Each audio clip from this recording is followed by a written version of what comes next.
Hi,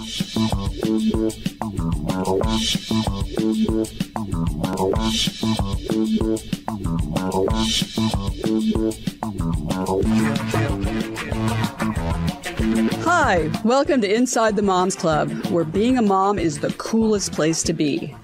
Here in the Moms Club, we believe that what embarrasses you now will make a great story later. And let's face it, you don't laugh sometimes, you're going to cry. Join us in having a good laugh together. I'm Monica Samuels. You are now inside the Moms Club, your private destination for all things mom. Welcome, moms. Welcome to Inside the Moms Club. I'm Monica Samuels, your host, and I'm here with my lovely co-host, Julie Orchid. Good morning. Good morning, Julie. Well, we have had quite an adventure. Julie and I almost didn't make it. We're here in Los Angeles. Thank goodness. Thank gosh. Because we have been in the frozen tundra of Austin, Texas. Yes, ma'am. We had an ice storm. An ice storm. Yes. It was which epic. Is unheard of in Austin. And that part of it wasn't so bad. I mean, the ice wasn't that, there was a little, not that much. Yeah. But it knocked all the power out all over the city of Austin. And my house, when I left it, had no power, no heat, no hot water, no internet, no phone. I was walking through my house. There was nothing to do. I mean, it was kind of interesting because I was walking through my house with zero to do with this little Red Cross battery, this thing that you crank to get the light. Right. Which, by the way, I sprained my thumb doing that. It was like kind of, and now my wrist is bothering me. But anyway, I walked around the house with this flashlight thinking the Pilgrims had it better. Abe Lincoln had it better. I mean, I had no candles. And then someone contacted me and said, well, build a fire, Monica. Like, okay. Yeah. Do you have a fireplace? I'm like, yes. I have a beautiful fireplace. It's behind glass. And I can do cool things with it. I have a little app that when it's working, like when I have internet, which I didn't, I could make dancing, flames and play music. It's gorgeous. It could be in a hotel lobby.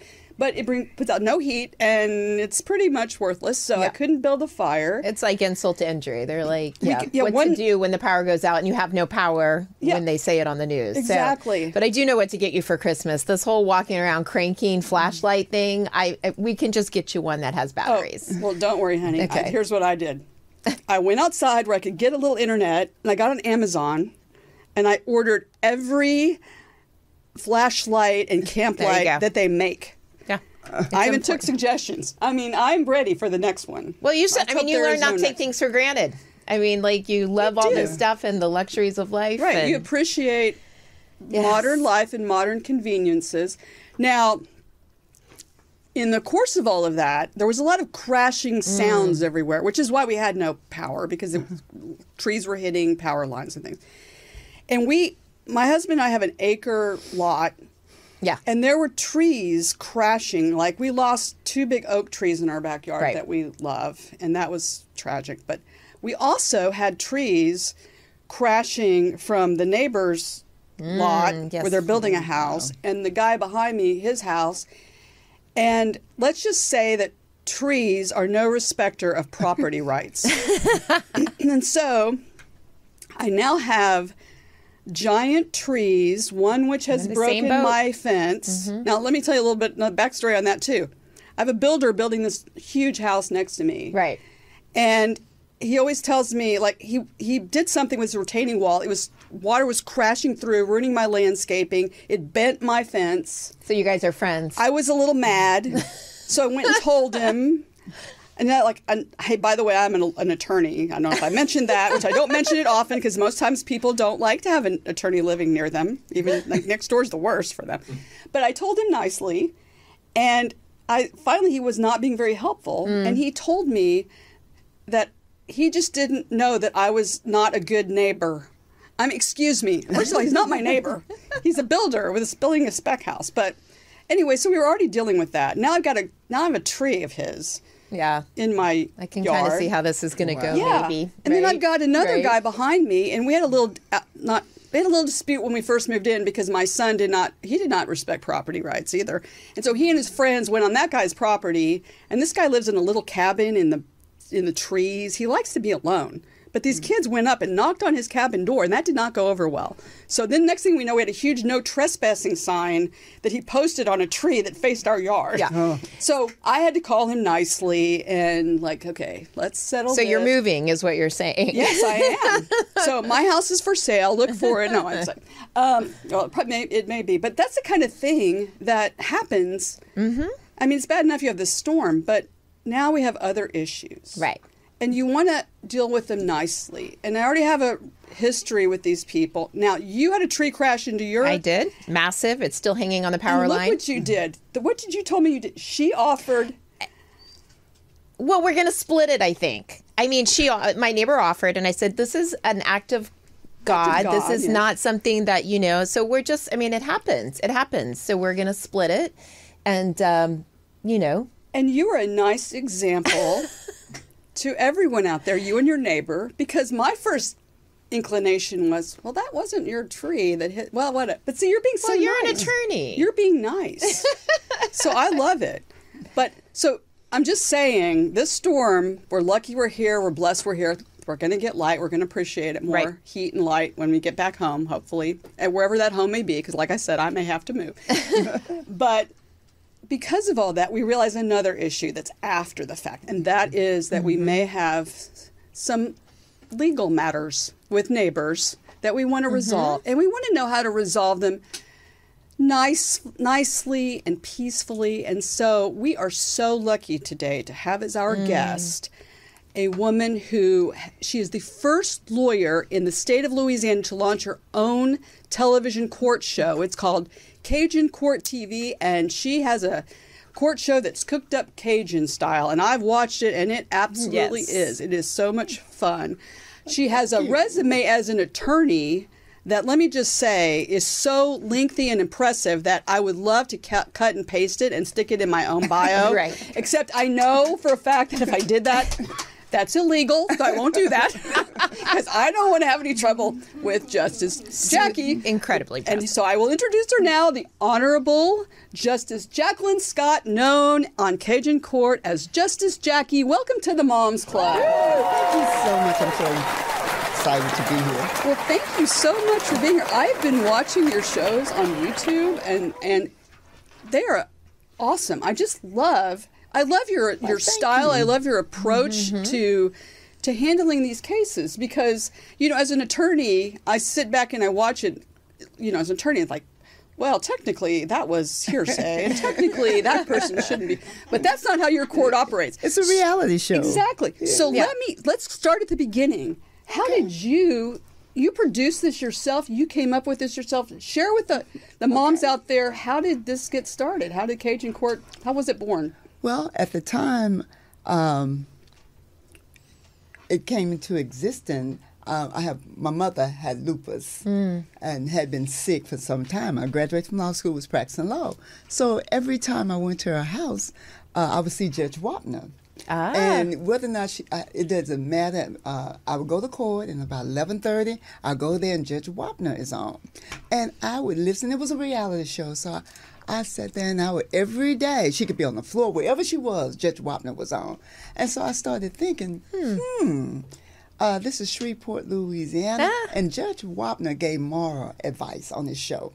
And so with my mom gave moral advice to everybody in the neighborhood. If they had a problem, they came to my mom. And so I was looking and said, I would like to have a show like that in Shreveport, Louisiana. So I looked at the credits. It was in New York, California, and here it is. I said, why can't we have something like that in Louisiana? Yeah. Well, being a novice, I'd never acted before. In court, you before a judge, you don't have a big audience. So it was a little nerve-wracking when I started, but there was a lady who believed in me, and my mom passed away, and I said, well, I miss her. And I said, she would watch Judge Wapner. I would like to have a show. So she said, I can do that. And at the time, she worked for my friend Cheryl Olive, worked for the TV station. She would sell the Wendy Williams, I believe it is, show. And she said, we can do that. And so she commenced to trying to get it together. And then I said, wait a minute. After she had done so much work, I said, wait a minute, lawyers can't be judges. So I said, oh, and she's like, are you kidding me? I've done all of this work and put everything in place and you can't do the show? And I said, wait a minute. So one of the judges believed in me and made it where I was appointed by the Supreme Court to be an ad hoc judge.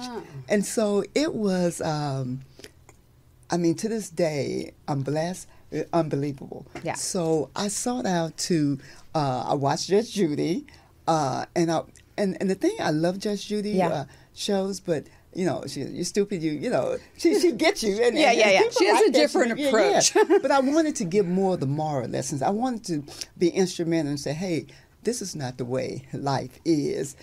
Don't commit crime. I've done a lot of criminal law. Yeah. I do this, but so many people are angry. So many people need the moral advice that's missing. Sometimes we can call them stupid. We can do all those things, but unless you can sit down and interact with them and give them the proper advice, then there's still a problem. There's so many problems in the world. So if you watch Cajun Court, it's not where I want it to be. However, we just keep working, and I don't give up. So here I am. It's just, God just keep on blessing the show. And with that, I've just had people around me who's been helping and see something in me. And it's been nice. That's what I love about watching your shows is I feel like it's like if you knew that your mom was just a benevolent, fair person. Yeah. And I'm fighting with my sister or whatever. Let's go to Mom. Yeah. And Mom will fix it. And set us straight and make us think about, that's not what we should be doing. Well, there's so many variations of the family. You have, even with Judge Wapner, as I watched him, he would say, there was siblings fighting, and he said, those are small things. Mm-hmm. And all you have is your family. Right. And that's what resonated with me, and I said, okay, I want to do that. I want to be able to tell somebody, because everybody, although it's the country, but everybody, we all have pretty much the same problems. Sure. But if you have these siblings fighting, what can you do? At the end of the day, we all we wash our face, we go to the bathroom, whatever. We all are alike in so many ways. So don't sweat the small stuff. Let's get it together. And so this brings me to your mantra. That you wanted, that your grandmother said, this is what really stuck out for me, Jacque, is that you want to die with good character. Yes. And then touching base about breaking bread. Yes. Like when you bring that into your courtroom, how do people respond to that? You know what? Sometimes I have the litigants just stand and look at me. Oh, I'm sure. And some, your character is all you have. And that's what I learned as a kid. Yeah. And our foundation, is formed when we're kids. Yeah. And so as we grow, and there's so many people lacking that, and that's what I want to do on Cajun Court TV. Oh, love it. I love that. I think that is a huge message. Well, in some of the shows that I watched, they have twists that you're not expecting. and they're very touching, too. Like, you probably remember Muddy Mayhem. I don't want to spoil it for everybody, but out of the blue, at the beginning, I'm sort of rooting for one person, and then I realized, wait a minute, there was a email sent that changed everything, and everybody had their part to play, and it was very cool. So tell us about, well, first of all, how do you get these cases? Like, who comes to you and says, I'm having a fight with my mother, and she owes me $1 million. What do I do? There are a number of ways to get them, and it's a secret somewhat. Don't share secrets. In the community, we'll blast out in the community, hey, look, we need some issues. We need to bring your issues before Justice Jacque. And I started off as a mediator, and that's what it's all about. Is the rules of court does not apply. I can do anything I want to do. Right. I can make the rulings. And so what we do to get these litigants is say, hey, we put it out. And we have a lot of people. We're in Louisiana, Shreveport, Louisiana. Very familiar. People come from Dallas, Texas, all the way from New Orleans, and they bring the mess per se. But I like, just putting it together. So we solicit anyone who wants to come and just share their, business. And well, I'm from Dallas, and I don't know if my neighbors don't work out. I'll be on Cajun Court. You may see Monica in Cajun Court for sure. Let me help decide. I know you won't pick sides, but we had a show like that, and what I like to do is bring the neighbors together. And I believe there was one where The neighbors were feuding, and so, and I said, okay, you might need that. In fact, the guy, I believe, fell or something, needed help. Well, who can you call? Your neighbor. Yeah, your neighbor. So if you're feuding, you have no one. Yeah. I mean, that's just, it's not. That's family, Yeah. really, next door. You know, that is true. Not wise to feud with your neighbor, Well, for sure. Well, in fact, she encouraged on the one I was watching. She encouraged the neighbors to get together and support each other, and I mean, it was really paid very nice. Of course, yes, I was. I'm addicted now to Cajun Court. I mean, I really hope that I'm grateful. So you have a daughter, right? So, and how did you raise her? Did you raise her in a no nonsense way? Did you use it? We want to hear about your relationship with her. Oh yes, very strict. And one of the things that. First of all, let me say, I grew up very poor. I grew up in Shreveport. They had this alley in Allendale. So we had nothing. So I had to work hard for everything. I wanted to be more than what society, what life, gave to me. And so with my daughter, you end up giving them everything that you don't have. And yes, ma'am. But I've given her so many life lessons like my mom had. But let me say this. I had her at 42. So that was a big gap, the generation gap. But I, as she grew, I would teach her these moral lessons. And just like with my mom, I didn't think my mom made sense, I'll tell you the truth, growing up. But then as I grew older, I was like, thank you. Yes. Thank you, God, for my mom, for telling me those things. Had she not told me business come before pleasure, you reap what you sow and all those things, then I wouldn't be the person that I am today. So I try to instill those things in my daughter, which, by the way, her name is Lauren Scott, Lawryn. And sometimes she's a shy person, and I think sometimes she thinks she has to walk in my shoes. So really, she is a celebrity. Really good point. It's a really good point, I'm sure. Yes. Well, tell us about, I'm pretty sure at Cajun Court, there's got to be some really, I've told about some of the emotional cases. There got to be some crazy cases, like, I recall reading about something about an alligator. And there's got to be one. If there's going to be of course. Well, with Louisiana, you have what the are some swamps, of your funniest, craziest cases you've... the alligator ate the man's cat. Man. I think one of my favorite, believe it or not, I do some criminal law. And so we had one of the guys who liked to drink and would go to the store, and he'd like to urinate by the tree outside. And so he had been on probation, so I had to, look, you can't just urinate by the tree. And so he looked at me, and he had this big, heavy Cajun accent, and he said, I do what I want to do, Well, we'll just let you go sit in the jailhouse for a few days. That's why you're on probation, because you did that before. Yes. But all in all, we have some good shows, but again, one of my favorite is, you had two sisters pretty much dating the same guy. This is good. So when you talk about family and one was outgoing and the one that quiet, I think kind of got, was closer to the guy. And so I had to bring them together. Then we had one with the succession where one of the daughters took all the jewelry, and the other one, but she was taking care of the mother. So sometimes, you get so many, even with practicing law, so many variation when we leave this world. Some situation, families would come together, and some they just fall apart, and a lot of it's over the material things of life. So I try to talk about those things, and it's all stuff. Make a point of it. You bring a good point to this, because a lot of people are going to wonder, so we do have a lot of problems, right? So when you do have someone, when you do criminal law, what do you do when it is like someone that you want, the rehab of it, the person going back into society? How do we, Right. So, well, yes, that's a good question, because I do a lot with criminal law in terms of drugs. The cocaine. And you have different levels of drugs, and individuals been in a situation they just can't cope, because only thing they need is just a fix or hit and that opioid, and it's really, really bad. Right. And so to talk to them, some you can help. Some so far along you cannot help.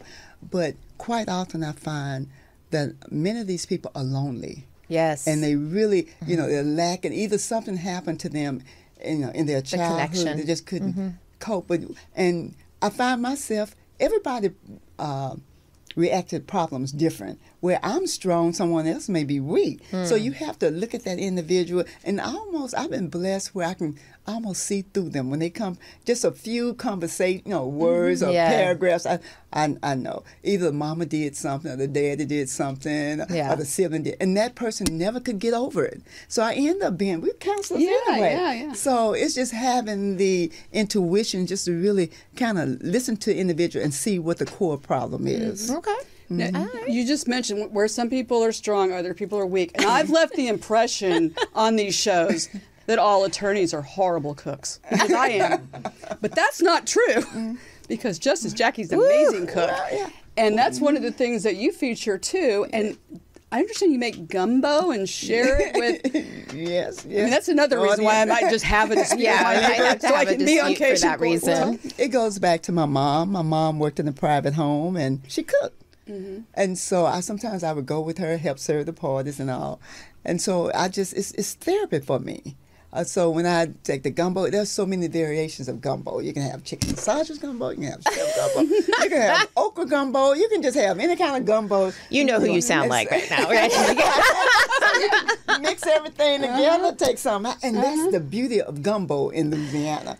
So, and red beans and rice. I love those. I take a big bag of beans and put it in a pot, and by the time the litigants come in, and I can serve them some gumbo or some beans, and they're happy. That's right. It makes the day. Breaking a barrier. Breaking a barrier. Love it. That's great. So what do you prefer? I mean, I guess you don't prefer anything. They're all kind of interesting. But what's more challenging, when families come in before you, or when just random two women who are fighting over some guy? Well, what's easier? The one of the hardest things, and I've had cases where parents work so hard for their children. And I've seen where you have parents who put their children through school. They're professionals. I mean, I have doctors come in, and the parents put the doctors through school, and they do nothing for their parents. They put nothing back into what brought them up. And so I get the opportunity to talk. Hey, look, this person, was with you, shared your life with you, made you who you are, and you cannot appreciate them by, they have to call somebody else to bring them some medicine. So Monica and I are like, yes, we do. Justice Jackie, I know I'm going to ask you in a second about the future of your show, but I wrote a book, and I think you should write a book on the wisdom of Justice Jackie. I believe I can have a bestseller. I bet you could. I believe in you. You could. I sure do. Your first autographed copy, because I think you could share some things, and I know who I would share it with. Yes. Some family members and neighbors. Well, we are so excited. We have other people to share your wisdom with, and that is our Zoomer moms. So let's welcome our Zoomer moms. Welcome to the Moms Club. Hello. Hello. Hi, Jackie. Hello. Hey, moms. Well, let me introduce each one of you. And you introduce yourself. I'm going to just say hi and just tell us a little bit about yourself, and then ask a question of Justice Jackie. And first, we have Bahar. And before I introduce her, I have to share that Julie and I are doing something amazing this weekend, and that is going to the Gold Meets Golden event, which benefits Angel City Sports here in Los Angeles. It is a tremendous organization. Bahar is the mother of Ezra French and the face of Angel City Sports. And just as an aside, she played a mom in the Oscar-winning Best Picture Crash. Yes. So she has played a mom, too. But Bahar, can you tell us a little bit about Gold Meets Golden and Angel City Sports? And then if you have a question for Justice Jackie. Hello, everybody. Thank you so much for having us. What an honor to be here. I'm Bahar Sumac. I was an actress. At the height of my career, left my life as an actress to help raise my children. They needed a mommy more than I needed to be in film and television. So my son was born, my firstborn son was born with physical disabilities. He was born missing limbs, which was shocking. I'd never known a kid missing limbs or anything. And so when he was born, we realized that our purpose and our goal was to serve and help the disabled, physically disabled community. So we left our careers and started Angel City Sports, which gratefully you ladies will be joining us tomorrow at our big event. So the event is called Gold Meets Golden. It's an organization that throws these incredible events and parties where it is the intersection of Hollywood. So all these celebrity A-list Hollywood nominees for the Golden Globes, the Academy Awards, with some of the top sports Olympians and Paralympians, and music. And so it's a big celebration, and all the money that's being raised comes to our nonprofit. We're the beneficiary, Angel City Sports.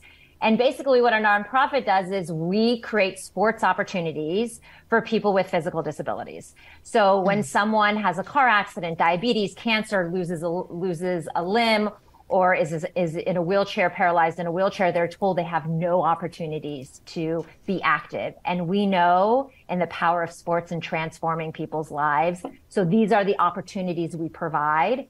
And in the process, you know, we might have our future Paralympians, like my son is, who is now on the U.S. Paralympic team representing Team USA as one of the youngest athletes. So that was my quick little synopsis of what we're doing and what you guys are a part of tomorrow that we're so excited for. Well, thank you. Yeah, we're very excited. We're really looking forward to it. It's what a great cause. Do you have a question for Justice Jacque? I do. Justice Jacque. So, you know, you do such incredible work and you have such wisdom. But sometimes I would assume that there's cases that really penetrate you on a deeper level or hurt you on a deeper level. And so my question to you would be, emotionally, how do you compartmentalize, or what do you have to do when some case really sort of lingers with you and haunts you for a little bit longer? How do you manage yourself emotionally in those situations? Well, first of all, having that strong relationship with God, you learn to separate things. You learn to you protect yourself in a sense, but you pray for that family. And the thing about it, I've been practicing law 35 years, and I've been through so many cases. So if you internalize other people's problems, then I'll be seeing a counselor myself. That's right. So I try to avoid that. But you put it in perspective. If someone has a problem, you deal with it, you address it, and then you move on and say, you've done everything you can, but you can't let it affect you to the sense that you can't move on yourself. Right. Yeah, that makes sense. That would make it more that makes sense to me. Challenging. Yeah. LaShonda, welcome to the Moms Club. Tell us a little bit about yourself, and do you have a question for Justice Jacque?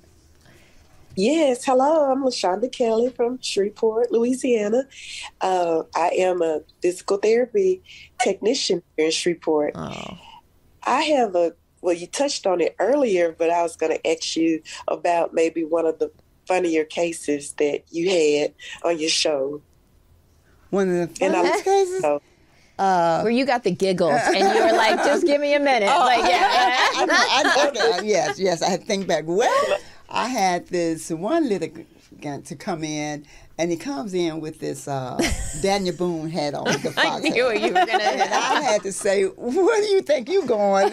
Although it's a reality, it's not the traditional court, but you can't come in here.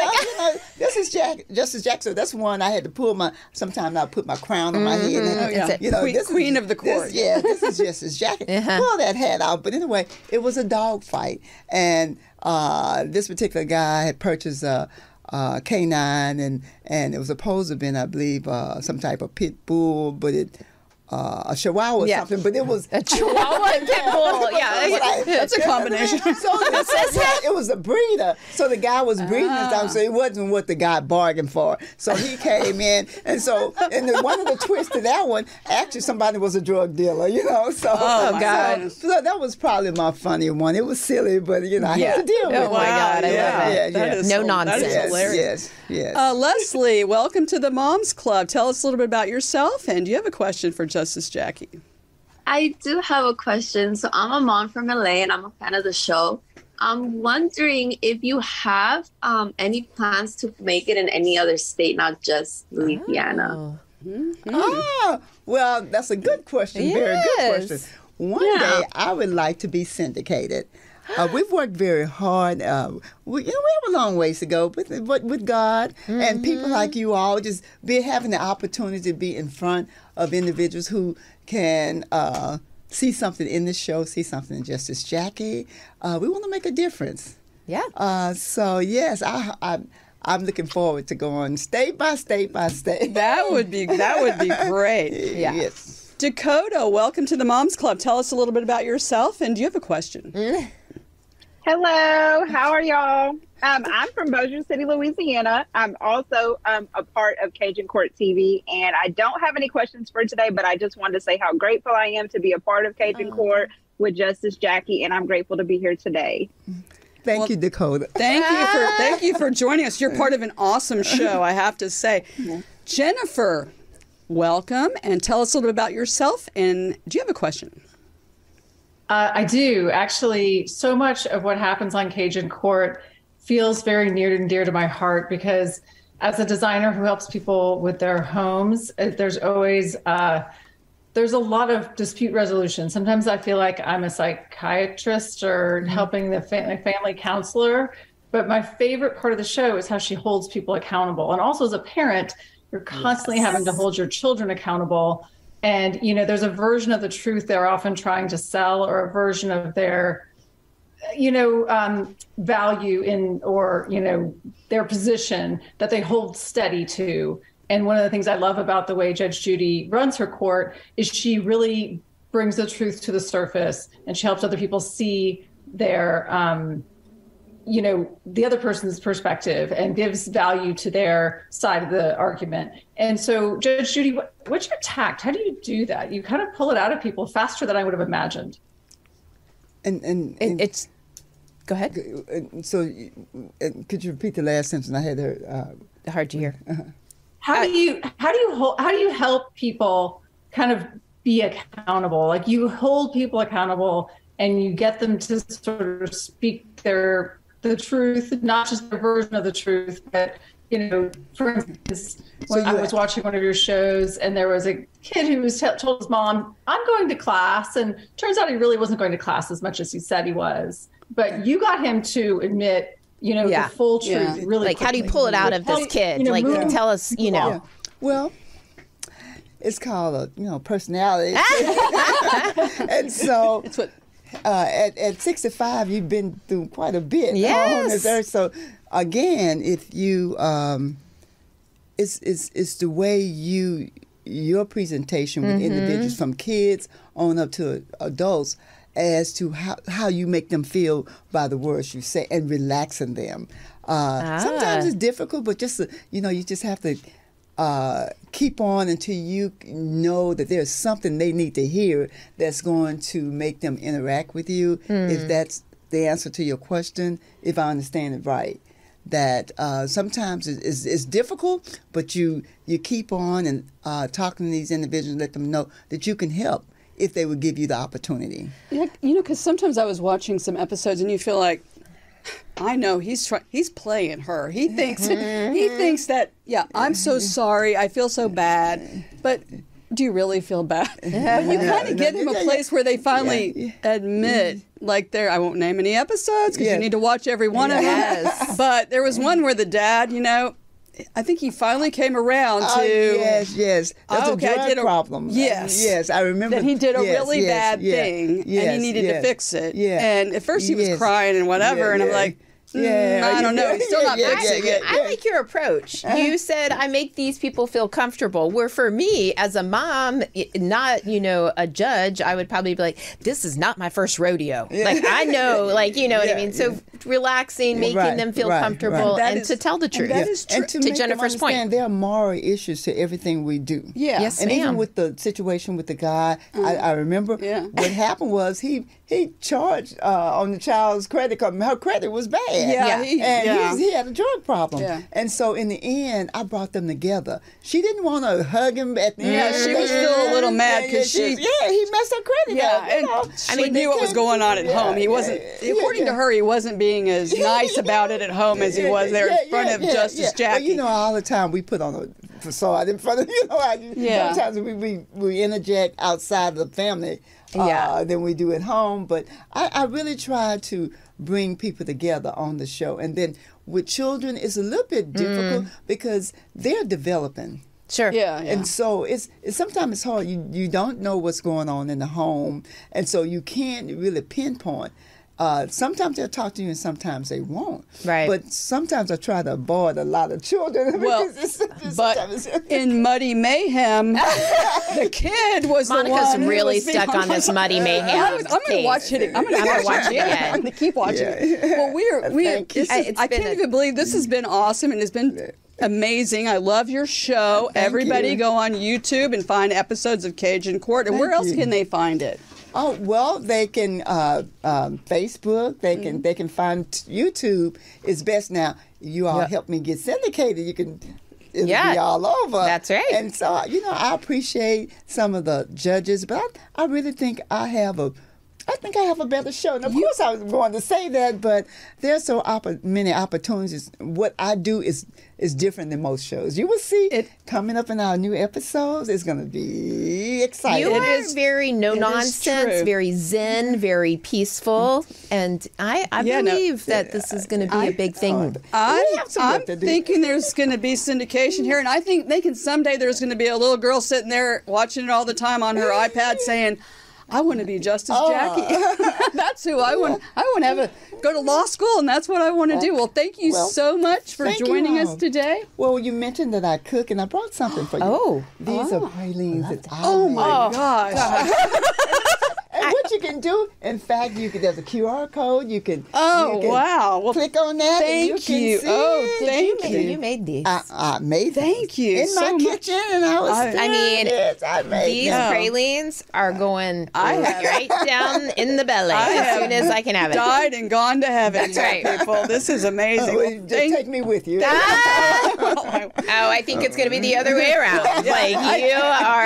You're halfway. You know what I mean? You're a good person. I think so. Well, thank you so much for joining us. And quick note for those of you who check out our Instagram page at Inside the Moms Club, we have sponsors offering amazing items to give to you. So just keep checking in on Instagram and sign up to win some fabulous things. Well, once again, we are out of time, and I can't even believe it. This has been so much fun and gone by so fast, but that's what always happens. But we'll be back next time with more celebrities and incredible moms just like you. We know that your me time is precious and valuable. Thank you so much for spending it with us.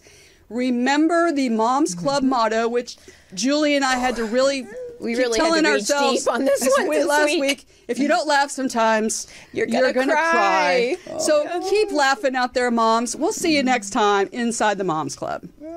Thank you.